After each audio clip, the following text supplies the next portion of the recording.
Salam alaikum et bienvenue dans cette nouvelle émission Tejini Talk. Alors ce soir, j'ai invité M. Richard Miller, député fédéral MR, directeur du centre Jean Gaulle, centre d'études du mouvement réformateur et docteur en philosophie pour commenter avec moi les actes terroristes qui ont frappé, les attentats qui ont frappé Paris, Charlie Hebdo et toute la France et bien sûr également toutes les démocraties. Richard Miller, bonsoir. Bonsoir, salam alaikum. Wa alaikum salam. Alors Richard Miller, on va parler de ce qui s'est passé. C'est terrible un peu ce qui s'est passé à Paris. Avant cela, Maghreb TV a condamné fermement les attentats terroristes de Paris. Nous avons sorti un petit communiqué, je vais vous le lire brièvement. Le terrorisme a encore frappé. Cette fois-ci, des journalistes de Charlie Hebdo ont été ciblés et assassinés à Paris. 2 policiers et d'autres personnes de confession chrétienne, juive et musulmane ont également été victimes de cet abominable massacre. À Maghreb TV, nous condamnons avec la plus grande fermeté ces actes barbares. Et nous réaffirmons notre attachement à la liberté de la presse, à la liberté de penser, à la liberté d'expression et à la démocratie qui nous permet à nous tous, croyants et non-croyants, de différentes races, origines et convictions, de vivre ensemble, ici en Europe, dans la paix et la sécurité. Ces terroristes sont des Français, se revendiquaient d'Al-Qaïda et de Daesh et prétendaient défendre le prophète de l'islam, Mohammed. Ils sont avant tout des criminels. Comme tous les démocrates et comme toutes les personnes sensées, nous sommes nous aussi, musulmans européens, sous le choc de ces événements tragiques. Dans ces moments difficiles où l'émotion peut parfois prendre le dessus sur la raison, certains appellent la communauté musulmane à se désolidariser de ces actes et le faire savoir. Nous pensons pour notre part que nous n'avons pas à nous désolidariser car nous n'avons jamais été solidaires des extrémistes religieux et de leur idéologie meurtrière. Par leurs actes, les terroristes voulaient aussi monter les communautés les unes contre les autres et saper les fondements du vivre ensemble dans nos pays européens. Soyons tous vigilants pour ne pas tomber dans leurs pièges et agissons ensemble contre le fanatisme et la barbarie. À notre niveau, nous continuerons à Maghreb TV à promouvoir les libertés fondamentales, l'égalité, les droits de l'homme et les valeurs démocratiques. Nous continuerons à lutter contre le racisme, l'antisémitisme, le négationnisme et les différentes formes de radicalisme religieux et d'extrémisme. Enfin, nous continuerons à poursuivre le dialogue nécessaire et à renforcer les liens entre nos concitoyens, quelle que soit leur religion ou conviction philosophique, juifs, chrétiens, musulmans, non-croyants, et bien sûr, tous les démocrates épris de liberté, Maghreb TV. Richard Miller, qu'est-ce que vous pensez de ce qui s'est passé à Paris ? Bon, d'abord, un sentiment d'effroi vis-à-vis de ce qui s'est passé. Les images qui ont été diffusées montrent l'horreur de ces événements, en arriver à des solutions extrêmes, un fanatisme poussé à bout, totalement inhumain. Voilà, il y a de quoi vraiment avoir froid dans le dos, quelles que soient les convictions des personnes. On est confronté à une situation qui touche à une absence d'humanité et comment faire pour répondre à cela. Donc ça, c'est ma première préoccupation, c'est celle-là. Moi, j'ai été très marqué. Charlie Hebdo, c'est un quotidien que je lis depuis toujours. La presse est une des garanties de nos libertés, etc. Donc tout cela, je l'ai ressenti très très fort, comme tous les citoyens, comme votre communiqué montre que vous aussi, vous l'avez ressenti. Maintenant, j'ajoute à cela une crainte. Voilà, je suis un démocrate. Toute ma vie s'est faite dans la réflexion, dans l'engagement politique, en faveur des gens, en faveur des libertés, en faveur du vivre ensemble, quelles que soient les convictions des personnes. Et là, je me dis, j'éprouve une crainte, une véritable crainte que notre société ne bascule. La force des radicalismes, c'est d'entraîner des réactions qui, une fois qu'elles sont mises en branle, peuvent aussi entraîner d'autres formes de radicalisation. Et donc, c'est une espèce de cercle vicieux, c'est un carrousel du diable qui est occupé de se mettre en place et que ces gens, ces assassins, ont recherché. Et donc, nous sommes confrontés aujourd'hui dans une grande ville comme Bruxelles, dans un ensemble de villes européennes, à ce défi il faut retrouver les liens de la confiance entre les communautés. J'ai bien aimé j'ai apprécié votre communiqué, j'ai bien aimé la fin quand vous le dites, se désolidariser. Moi, j'estime qu'énormément de gens, l'immense majorité des membres de la communauté musulmane à Bruxelles ou dans les grandes villes n'a évidemment strictement rien à voir avec tout cela. Ce qu'il faut, à mon sens, c'est donner davantage de latitude, de capacité de réflexion et d'expression à tous ceux qui veulent porter un islam qui soit en rupture totale avec de tels fanatismes. Est-ce que c'est bien de combattre l'islamisme radical? D'abord, on va parler de tout cela, mais d'abord peut-être une autre question. Est-ce que vous pensez que aujourd'hui la communauté musulmane est, je ne sais pas, mise à l'index, qu'elle va connaître des moments difficiles. Écoutez, comme on l'a dit dans notre communiqué, on ne doit pas se désolidariser parce qu'on n'a jamais été solidaire de ces fanatiques. Tout à fait. Maintenant, on attend des gestes de la communauté. Beaucoup de personnes attendent des gestes de la communauté musulmane. Je crois qu'il y en a eu, d'ailleurs, qui ont été formulés. Les imams ont pris la parole. Beaucoup de personnes de conviction musulmane ont osé dire aussi leur sentiment d'horreur par rapport à ce qui s'est passé. Il faut souligner le courage de votre télévision et de vous-même. Donc, moi, je ne suis pas du tout du style alarmiste. Je suis plutôt un optimiste, je suis plutôt un démocrate qui croit dans les vertus de la démocratie. Mais je ne peux pas taire un sentiment de crainte. Moi, j'ai le sentiment que... mais vous avez peur de quoi, Richard Miller? Parlons franchement. J'ai peur de quoi? J'ai peur d'un événement, d'un acte terroriste qui, tout d'un coup, déjà comme celui qu'on a connu contre le musée juif à Bruxelles, qui sent un acte de terrorisme aveugle au cœur d'une grande ville de Belgique ou d'une grande ville européenne. On vient de connaître Paris, etc. J'ai peur de réaction. J'ai peur de réaction, je me dis, mais attention... Mais allez jusqu'au bout. Vous avez peur de réaction contre les musulmans ou bien la réaction des musulmans? Non, j'ai peur de réaction de personnes qui, heurtées profondément et de façon légitime face aux assassinats qui ont été commis ou qui pourraient être commis, pourraient se dire ça ne va plus, on peut plus laisser faire ça, etc. Et qui alors n'auraient plus suffisamment confiance dans les institutions de notre pays, dans la justice de notre pays, dans les services de police de notre pays, et qui estimeraient que maintenant il faut passer eux-mêmes à l'action. Passer eux-mêmes à l'action contre des musulmans? Oui. Moi, c'est une crainte que j'ai. Moi, je pense que ce qui est recherché par les auteurs de ces assassinats, c'est vraiment arriver à jeter les bases d'un affrontement populaire, d'un affrontement civil. Entre les communautés, d'une espèce d'affrontement intercommunautaire où vraiment il y aurait des... Et ça fait vraiment peur. Donc j'exprime cette crainte, mais que je vous l'ai dit, j'ai aussi confiance dans la réaction des personnes, des êtres humains de part et d'autre, qu'ils soient catholiques, qu'ils soient juifs, qu'ils soient musulmans. Donc j'ai confiance dans ça, mais j'ai aussi une préoccupation très très forte, une attention, une vigilance pour la réponse politique qui va être apportée. Il faut que nos citoyens, quelles que soient leurs convictions, aient vraiment le sentiment que l'autorité publique est là pour les protéger, pour prendre des mesures, pour rendre justice, etc. La mobilisation exceptionnelle en France, la mobilisation populaire suite à ces attentats, est-ce que vous pensez que c'est un signal d'alarme?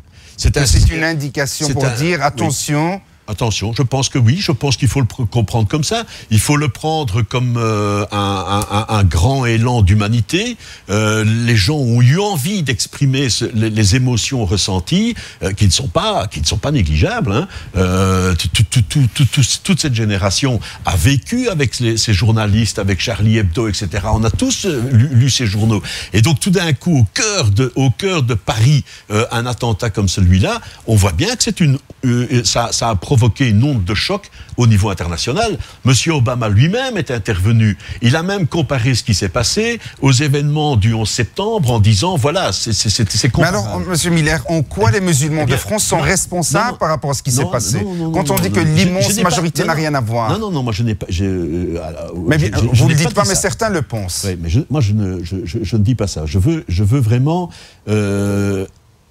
agir ou parler avec lucidité. Je pense qu'il ne faut pas négliger l'impact. Il ne faut pas négliger les risques d'un affrontement, de dérive, de dérapage. Vous n'êtes pas un peu alarmiste? Non, je l'ai dit, je ne veux pas être alarmiste. Pourquoi? Mais vous êtes lucide, vous le pensez en tout cas. Non, je dis qu'il faut faire preuve de lucidité.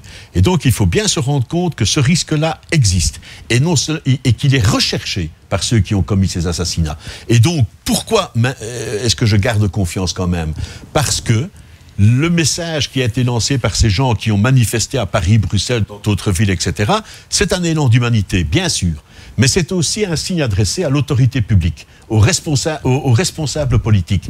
Il faut apporter des réponses. Il faut arriver à protéger les gens. Il faut arriver à rendre justice quand il y a moyen de le faire et prendre des mesures fortes. C'est la raison pour laquelle, je tiens à le dire, c'est la raison pour laquelle je soutiens avec mes amis comme Denis Ducarme et d'autres confrères parlementaires, collègues parlementaires, nous soutenons l'action du gouvernement Michel. Pour la première fois dans notre pays, est mis en place un conseil de sécurité directement placé sous l'autorité du Premier ministre. Ça veut donc bien dire que la menace terroriste, elle est prise au sérieux. Cette menace terroriste doit être endiguée. Il faut apporter des réponses, mais des réponses qui restent démocratiques. Et c'est là tout l'enjeu. Avant de parler des réponses, Monsieur Miller, est-ce qu'on peut parler des causes? Oui, moi j'ai pas de problème à parler des causes. De quelle cause voulez-vous parler? C'est ça, je vous pose la question. Oui, de quelle cause voulez-vous parler? Je sais bien qu'il y a des difficultés au niveau social dans notre pays, au niveau de l'intégration. On va me dire, voilà, difficulté d'intégration de la population musulmane, des jeunes musulmans, etc., etc. Tout à fait d'accord avec vous, ce sont des choses qui existent. Mais vous n'allez quand même pas me dire que quand on voit l'ensemble des difficultés qu'il y a, que tous les gens qui ont des difficultés pour trouver un emploi, etc., sont capables de passer à l'acte et d'utiliser des armes pour tuer froidement des gens. Ça veut donc dire que le problème se nourrit peut-être des difficultés sociales auxquelles il faut répondre. Et il faut vraiment un projet de ville ici à Bruxelles pour répondre à tout cela. Mais ce n'est pas suffisant pour l'explication, parce que sinon ça voudrait dire qu'il y aurait des milliers de gens qui prendraient des armes. Ce n'est pas le cas. Il y a des gens qui s'intègrent, il y a des gens qui sont heureux d'être en Europe, il y a des gens qui sont heureux de pouvoir maintenir les liens avec leur famille dans leur pays d'origine, etc., etc. Donc il y a autre chose. Il faut quand même pouvoir le dire aussi, un conflit ancestral entre chiites et sunnites. Il y a un conflit ancestral au niveau de l'islam.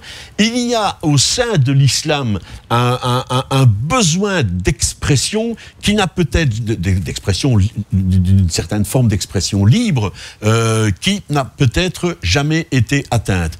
Aujourd'hui, je reprends ce que le professeur Archer a dit, il n'y a rien à faire. Le combat contre l'intégrisme, il doit être mené aussi au niveau de la communauté musulmane. C'est un combat qui doit tous nous réunir. Il faut que l'autorité publique belge, française, européenne apporte des réponses en termes de sécurité et en termes d'intégration sociale des personnes. Tous ces problèmes-là, il faut les poser.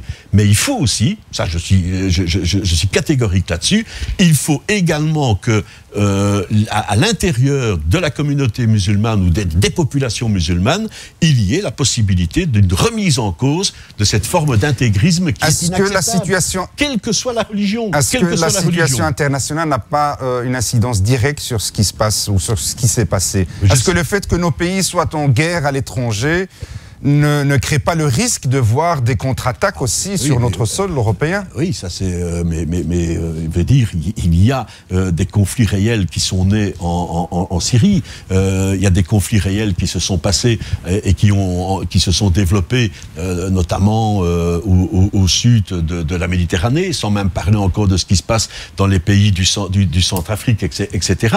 Mais je suis désolé aussi de le dire, toutes les forces du printemps arabe n'ont pas été fomentées, n'ont pas été organisées par l'Occident.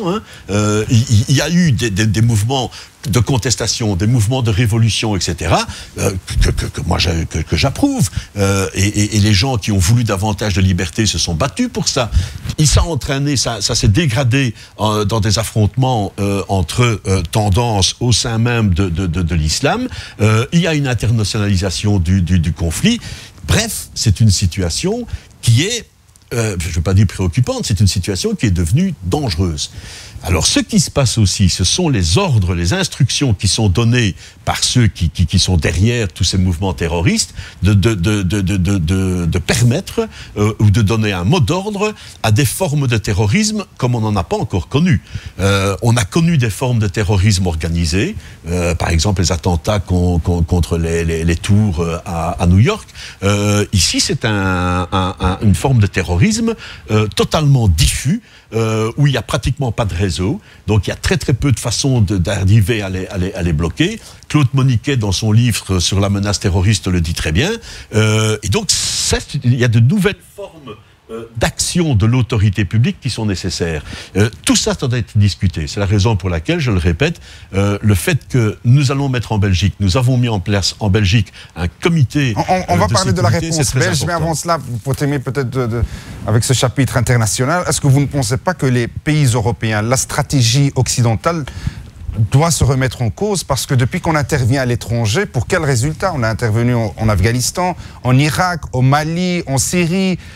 Pour quel résultat? Et pour quel résultat? Une multiplication des foyers de... Oui, et laisser les populations crever. C'est un résultat, ça? Non, hein? Donc, moi, je pense que les interventions de l'Occident, de l'Europe, etc., ont aussi été suscitées par la situation de population qui était... Parce que, bon, je suis d'accord, il y a eu les attentats terroristes à Paris, et j'en suis vraiment meurtri, malheureux, etc., etc. Mais il faut aussi comparer avec les crimes qui sont commis par les intégristes, par les fanatiques qui prétendent agir au nom de l'islam contre des musulmans. Il y a des centaines et il y a des milliers de musulmans qui sont tués aujourd'hui par des forces musulmanes. Et on dirait quoi? Si l'Europe ne bougeait pas, si l'Occident ne bougeait pas, on dirait ça c'est facile. Vous laissez des populations entières être massacrées et vous restez bien à l'aise. Oui, mais moi je veux bien, monsieur Miller, mais pour quel résultat est-ce qu'on a résolu un conflit? Depuis qu'on intervient, on voit très bien la situation irakienne, comment elle est maintenant. Oui. Une guerre civile entre chiites et sunnites, on voit la situation en Syrie après l'intervention. Monsieur Tigini, je vous apprécie énormément. Mais la guerre entre sunnites et chiites, elle n'a pas été provoquée par l'Europe. Hein. Il ne faut pas non plus inverser le processus. Ça, c'est vrai. Il y a un immense conflit qui est ancestral, qui aujourd'hui... On pourrait retourner l'argument et dire que c'est l'importation de ce combat-là sur le territoire européen qui commence à poser problème. Bref, nous sommes devant une situation extrêmement complexe. Et je crois peut-être qu'à l'heure actuelle, personne n'a vraiment les solutions en main. Il faut agir... Peut-être une ébauche des réponses. Vous avez parlé d'une réponse sécuritaire. Oui. Notre pays va adopter certainement des mesures... Ah oui. Au niveau, en tout cas, le gouvernement fédéral va prendre des mesures concrètes. Oui. Quelques-unes, monsieur Miller. Non, là, je ne peux pas, parce que là, c'est vraiment sur la table du gouvernement, et donc on connaîtra les mesures de façon précise. Mais de façon générale, ces mesures vont évidemment renforcer tout ce qui relève des services de renseignement pour essayer de pouvoir arrêter à temps l'un ou l'autre acte de terrorisme qui serait envisagé. Et il y en a déjà beaucoup qui ont été déjoués en France et sur le territoire belge aussi. Les services de renseignement travaillent. Mais comme je le disais tantôt, on a affaire à un terrorisme diffus qui est très très difficile à pénétrer. Et donc, ces mesures-là seront prises. Il faut également veiller à ne pas comment dire, éliminer des libertés fondamentales des citoyens dans cette lutte. Donc il faut trouver un juste équilibre. Donc l'expérience américaine... Guantanamo, etc. Voilà, exactement. Bon, tout ça, non. Mais Patriot Act, etc. Ce n'est pas pour les Européens. Il faut constater quand même que nos amis français ont mis en place une capacité de réaction rapide, forte et efficace. C'est aussi parce qu'ils ont des moyens de surveillance que les Belges n'ont pas. Écoute téléphonique, et donc voilà. Donc il faut prendre des mesures qui restent équilibrées, mais qui visent l'efficacité. Est-ce qu'aujourd'hui, nos pays sont laxistes pour, je ne sais pas, lutter contre le terrorisme? Non, je ne crois pas. Ça, je ne pense pas. Je pense que les services de renseignement européens, je m'appuie sur quelques références en la matière, le responsable européen de la lutte antiterroriste, des auteurs comme Claude Moniquet, d'autres, etc. Je pense que les services de renseignement européens travaillent bien.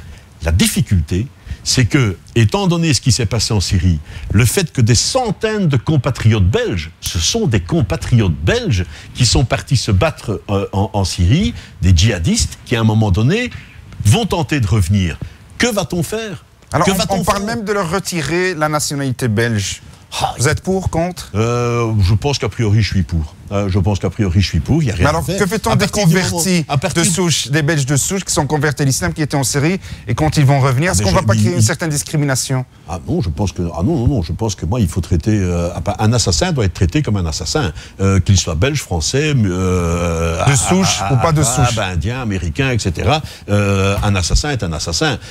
Et donc, voilà, de souche, pas de souche, ça n'a rien à voir dans l'histoire.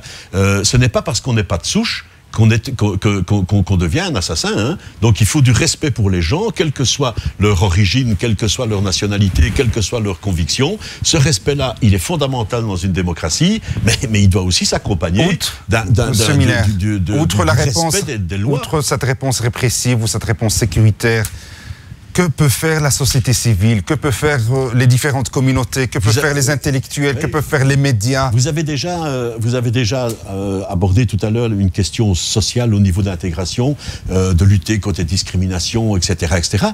Ça se fait aussi. Hein. Beaucoup de gens critiquent nos systèmes, etc. Je trouve qu'on a quand même des systèmes assez ouverts chez nous. L'existence même de votre télévision le prouve. Mais on n'est pas soutenu, Monsieur Miller. Ouais, j'en profite pour le dire. C'est bien de lutter contre... Adressez-vous au gouvernement PS-CDH de la communauté française. Et alors, c'est vrai, le MR est au niveau fédéral uniquement pour l'instant. Et un point qui me tient à cœur, vous le savez bien, depuis très longtemps. Le système d'enseignement des cours de religion et de morale dans notre pays a été mis en place à une époque où il y avait en Belgique un problème entre catholiques et laïcs.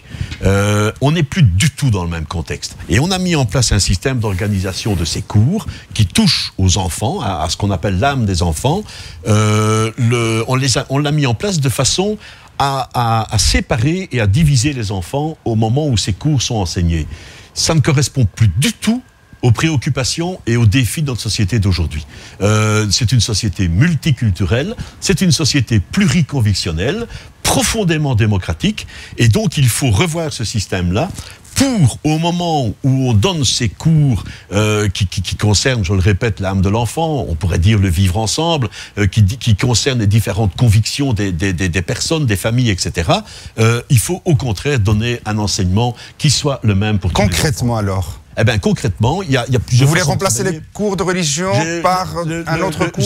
Le débat sur le remplacement ou non, il doit être mené au Parlement. Parce qu'il y a beaucoup d'implications, il faut le mener de façon équilibrée. Mais avec un objectif. Un cours obligatoire qu'on peut appeler un cours de démocratie, qu'on peut appeler un cours de citoyenneté, qu'on peut appeler un cours de philosophie, mais un cours qui donne à tous les enfants les éléments de base suffisants, nécessaires, pour pouvoir respecter les convictions de l'autre. Que le petit musulman comprenne ce que fait le petit catholique, que le petit catholique comprenne ce que fait le petit musulman, et qu'ils comprennent tous qu'il y a un intérêt à essayer d'organiser le vivre ensemble. Sinon, notre société ne tiendra pas.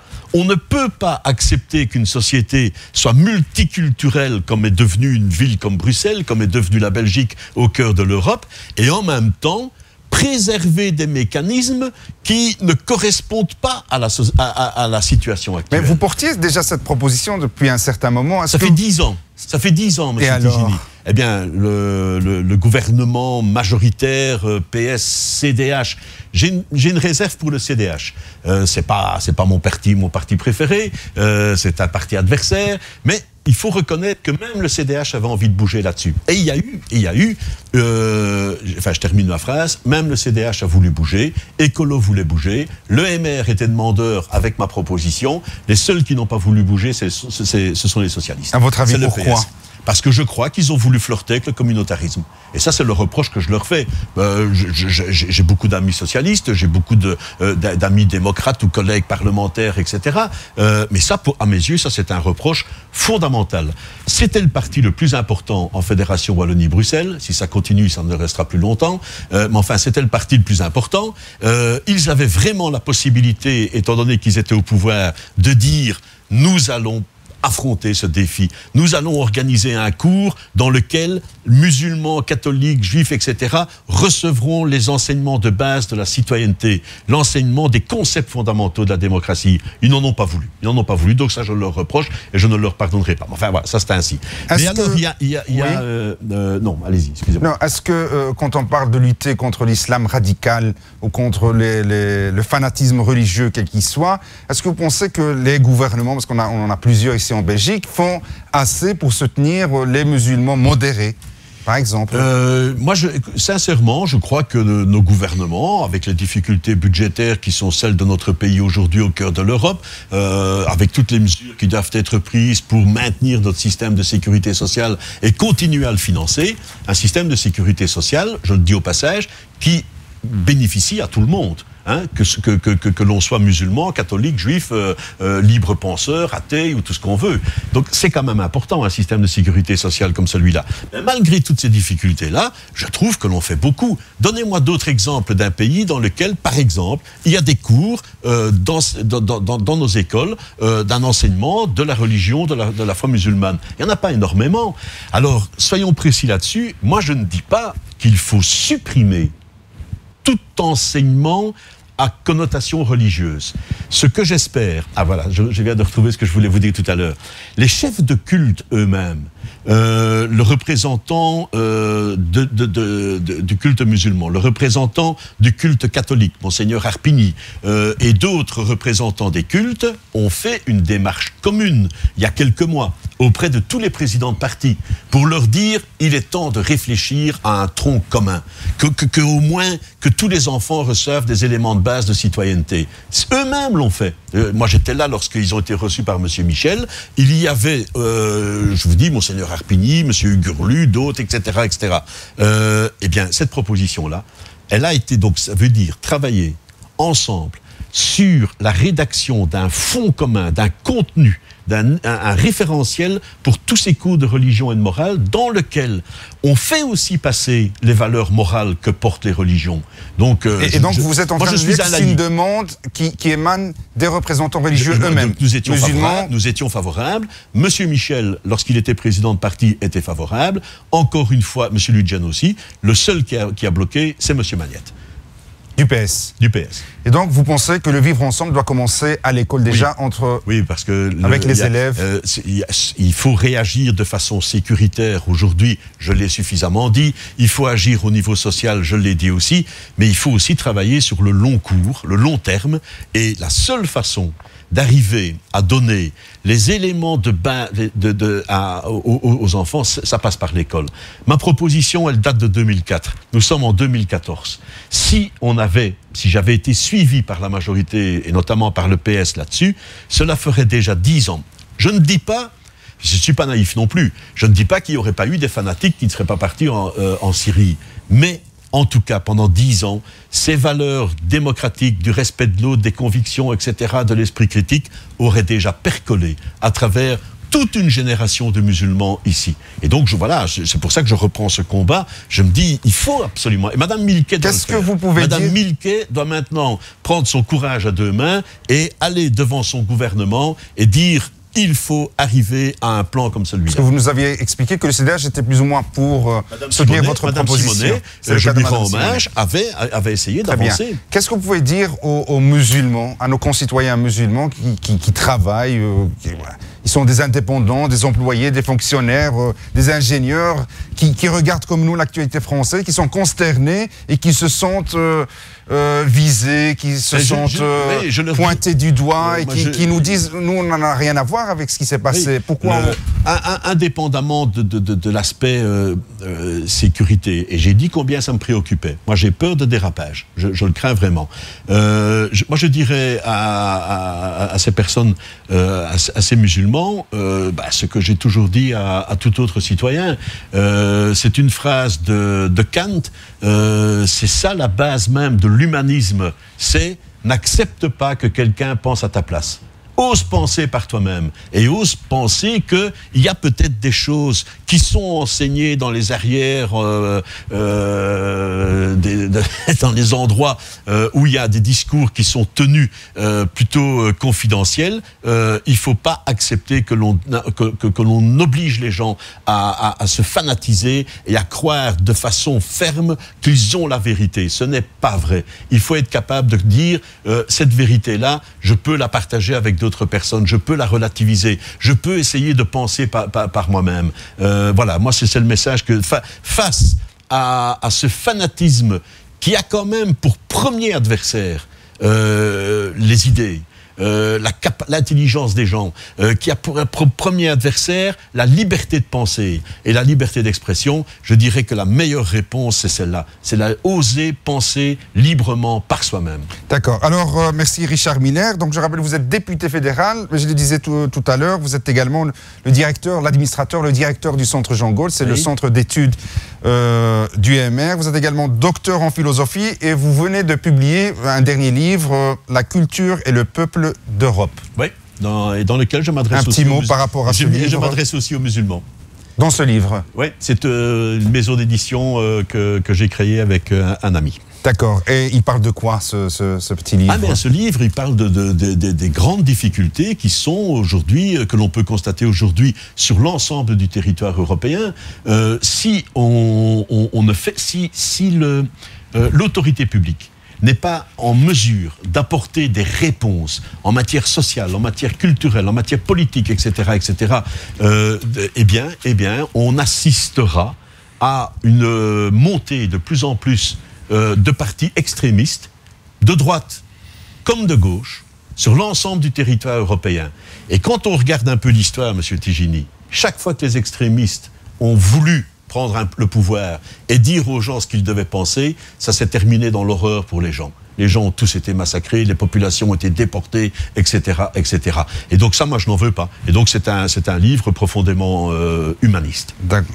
La culture et le peuple d'Europe, Richard Miller, collection Épreuve. Le livre est illustré par des dessins de Fabienne Avaux. Oui. Donc, pour ne pas faire le lien avec Charlie Hebdo, donc il y a aussi des dessins dans votre livre. Oui, ce sont des dessins, ce ne sont pas des caricatures. Il y a une distinction à faire entre les deux. Hein, des caricatures publiées dans des journaux qui sont des journaux satiriques, etc. C'est un type d'expression. Il y a d'autres modèles de dessins et ce sont ceux-là que j'ai choisis. Très bien. Merci beaucoup Richard Miller. C'est moi qui vous remercie. Quant à moi, chères téléspectatrices, chers téléspectateurs, au revoir. مع السلامة.